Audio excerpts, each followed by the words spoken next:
Multi-segment series about Palestinian life under occupation in the West Bank, and you can check down below for links to all the other segments as I make them. All of them will be listed down below, but please subscribe, hit the bell. As I roll these out, you will be notified. So let's go ahead and get started.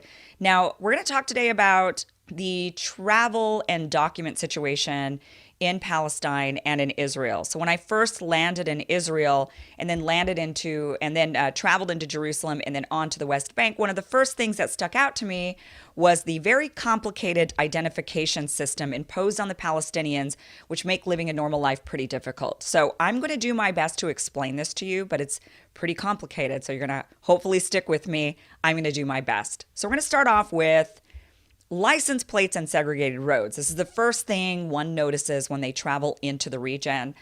You'll notice that license plates vary in color. So there's two different ones. There's ones for Israelis and there's ones for Palestinians. Now remember, the entire region of Israel is very small. So you can travel easily within hours throughout the entire country.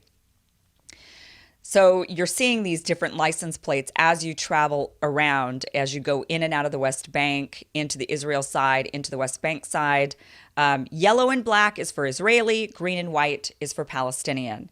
Now, all throughout the West Bank, for one, green and white license plates are not allowed into Israel at all. So you cannot take a green and white registered vehicle, a Palestinian registered vehicle, into Israel.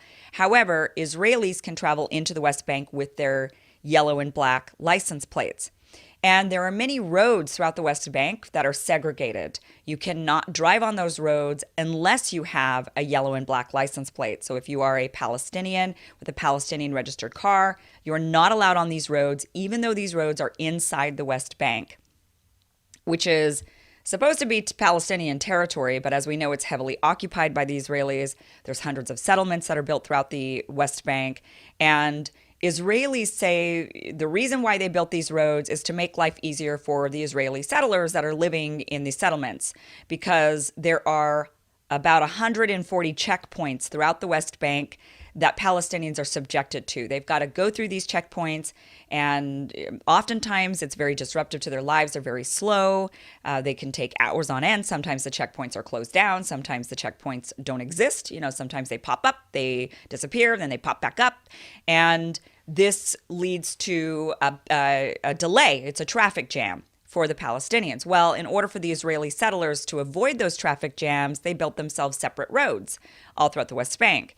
And only Israelis are allowed on those roads. Now, there is a misconception that these roads are Jewish only.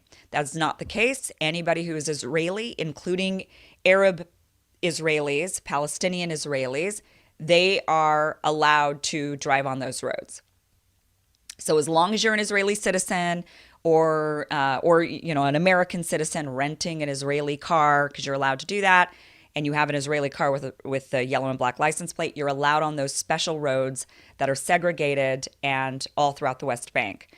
So that is one of the first things that one notices when traveling into the area, the segregated roads and the fact that Palestinians are subjected to these extremely long, cumbersome, and worrisome checkpoints. I mean, imagine one of the problems with the checkpoints is, let's say you're on your way to a wedding or to a doctor's